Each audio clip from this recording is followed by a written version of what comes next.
जय श्री कृष्णा। काल करे सो आज कर, आज करे सो अब। एक रोजा नगर नामक राज्य के राजा की कहानी है ये। वह समय के बिल्कुल भी पाबंद नहीं थे।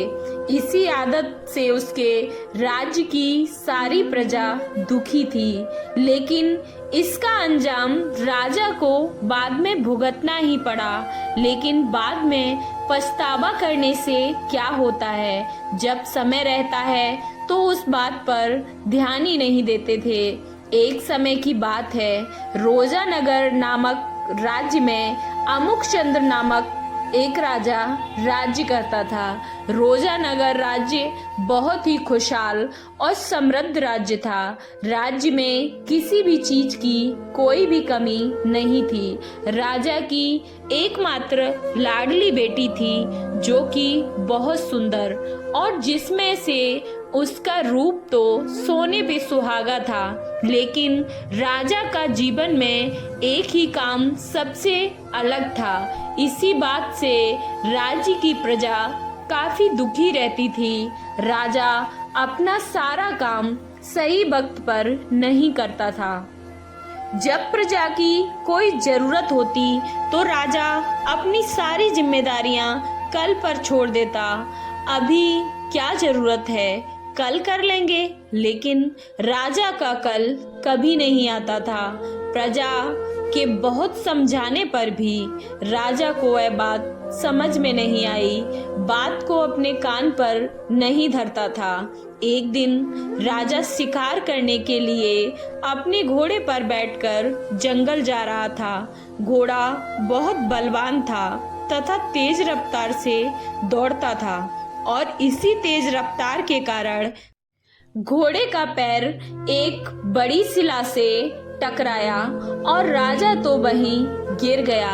ज्यादा चोट नहीं आई थी, लेकिन घोड़ा एक गहरी खाई में जा गिरा, जिससे घोड़े को बहुत ज्यादा चोट लग गई और घाव भी काफी गहरा था। जैसे तैसे करके राजा ने घोड़े को बाहर निकाला और महल ले गया।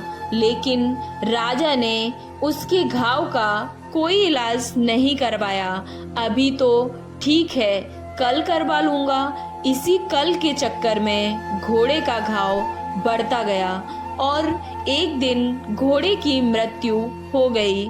मंत्रियों ने कहा कि राजा, तुमने अपने इसी आदत की वजह से आज अपना घोड़ा खो दिया।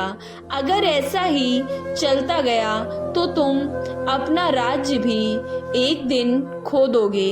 राजा बोला, मैं उसका इलाज करवा देता, लेकिन कल अब क्या करें, उसका समय ही इतना सा था, तो अब इसमें हम क्या कर सकते हैं। राजकुमारी भी अब विवाह योग्य हो गई थी। सभी को उसकी शादी की चिंता खाई जा रही थी, लेकिन राजा तो अपनी उसी धुन में थे, कर देंगे, अभी क्या है। राजकुमारी का विवाह अभी विवाह योग्य नहीं हुई है। मेरी बेटी का रिश्ता घर बैठे ही आ जाएगा, कोई चिंता करने की जरूरत नहीं है। रानी राजा की आदत से बहुत परेशान थी। क्या करूं इनका, अपना घोड़ा तो खो दिया और अपनी बेटी को भी खो देंगे। रानी के भी बहुत बार समझाने पर राजा को कोई फर्क नहीं पड़ता था। वे तो आदत से मजबूर थे। एक दिन राजकुमारी सखियों के साथ तालाब में नहाने जा रही थी। तभी एक खूबसूरत राजकुमार को देखा, और राजकुमार भी बिल्कुल उसके ही जैसा सुंदर था। दोनों ने एक दूसरे से मुलाकात की और दोनों को एक दूसरे से प्रेम हो गया और शादी करने की सोच ली। लेकिन राजा को दोनों के बारे में पता नहीं था। एक दिन राजकुमारी बता रही थी, लेकिन राजा ने सुना ही नहीं और बोला, मुझे पता है तुम शादी के बारे में कहोगी, लेकिन अभी तुम्हारी शादी की उम्र नहीं हुई है। मैं एक दिन बहुत अच्छा राजकुमार देखकर तुम्हारी शादी करवा दूंगा। बार बार यही बात सुनकर राजकुमारी भी तंग आ चुकी थी और राजकुमारी एक दिन राजकुमार के साथ भागकर शादी कर ली और फिर कभी पलटकर वापस राजा के पास नहीं आई। राजा राजकुमारी पर बहुत क्रोधित हुए और मंत्रियों से कहा कि राजकुमारी कहीं भी दिखे तो उन्हें तुरंत मृत्युदंड दे देना। मेरी इज्जत को तो मिट्टी में मिला दी थी। राज्य के मंत्री और प्रजा ने राजा को फिर समझाया कि हमने तो तुम्हें पहले ही समझाया था कि अपनी यह आदत छोड़ दो। अब इसमें राजकुमारी का कोई दोष नहीं है। उनकी शादी योग्य उम्र हो चुकी थी, लेकिन तुमने ही कभी आंख खोलकर देखा ही कहाँ। ये बातें सुनकर राजा को अब जाकर समझ आया। उसने सोचा कि मैंने अपनी इस आदत से पहले अपना घोड़ा खोया और अब अपनी लाडली बेटी को भी खो दिया। इस कहानी से हमें यही सीख मिलती है कि जीवन में कभी भी कोई काम कल के भरोसे हमें नहीं छोड़ना चाहिए। जो काम हम आज छोटा सा है वो कल बहुत बड़ा और भयानक रूप ले सकता है। इसलिए कहा जाता है कि कल करे सो आज कर, आज करे सो अब। रोज का काम रोज करना चाहिए। हर काम एक निश्चित समय पर होता है, उसका दुरुपयोग नहीं करना चाहिए।